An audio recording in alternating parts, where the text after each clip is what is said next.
Multi cap versus flexi cap funds क्या होते हैं और उनमें से कौन सा बेटर है ये देख लेते हैं। देखिए, मार्केट कैपिटलाइजेशन के अकॉर्डिंग कुछ स्टॉक्स लार्ज कैप होते हैं, कुछ मिड कैप होते हैं, कुछ स्मॉल कैप होते हैं। अब म्यूचुअल फंड स्कीम्स क्या होती है, जनरली इन स्टॉक्स में से इन्वेस्ट करती है। तो अब कुछ कैटेगरी के म्यूचुअल फंड होते हैं मल्टी कैप फंड, वो क्या होते हैं वो हम जान लेते हैं। अब मल्टी कैप फंड नाम से ही ऐसा लगता है कि जो across the multiple capitalisation stocks में इन्वेस्ट करते होंगे, मतलब कुछ लार्ज कैप में, कुछ मिड कैप में, कुछ स्मॉल कैप में। तो मल्टी कैप हुए जिनको मैंडेटरली रिक्वायरमेंट है वो अपने टोटल पोर्टफोलियो का मिनिमम 25% लार्ज कैप स्टॉक में इन्वेस्ट करेंगे, another minimum 25% mid cap stocks में, another minimum 25% small cap stocks में इन्वेस्ट करेंगे।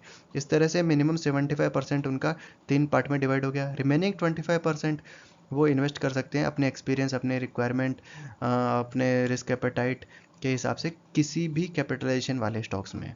ठीक है। अब दूसरा है फ्लेक्सी कैप फंड्स। वो क्या होता है, फ्लेक्सी कैप फंड्स को कोई भी मिनिमम मैंडेटरी रिक्वायरमेंट नहीं होती, उनके लिए पूरी फ्लेक्सिबिलिटी, वो चाहें जिस मार्केट कैप के स्टॉक्स में इन्वेस्ट करें। दूसरा डिफरेंस मल्टी कैप फंड्स और फ्लेक्सी कैप फंड्स में यह है कि मल्टी कैप फंड्स को अपने टोटल पोर्टफोलियो का मिनिमम 75% इक्विटी में इन्वेस्ट करना रहता है, बाकी 25% वो चाहे डेट या इक्विटी में कहीं भी कर सकते हैं।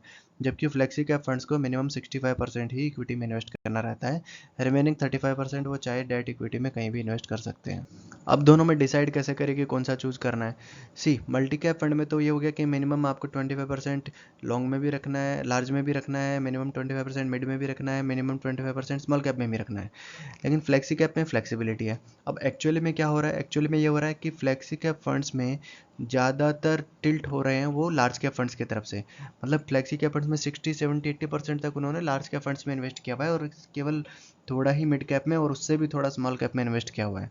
तो अब आ गया आपके रिस्क एपेटाइट और उसके बेसिस पे आप डिसीजन ले सकते हैं। मल्टी कैप फंड्स में आप तब इन्वेस्ट करना है जब आप मान लीजिए mid cap small cap mutual funds की स्टॉक्स की ग्रोथ को लेना चाहें। ठीक है, तो हाई रिस्क और हाई रिटर्न के लिए आपको मल्टी कैप फंड चूज करना चाहिए। वहीं आपको अगर स्टेबिलिटी चाहिए, कम रिटर्न भी चलेगा, तो आप फ्लेक्सी कैप में इन्वेस्ट कर सकते हैं। बाकी लॉन्ग टर्म में तो प्रोबेबली मल्टी कैप फंड्स ज़्यादा रिटर्न देना चाहिए। बाकी आप एनालिसिस करके अपना डिसीजन खुद ले सकते हैं। Thank you very much.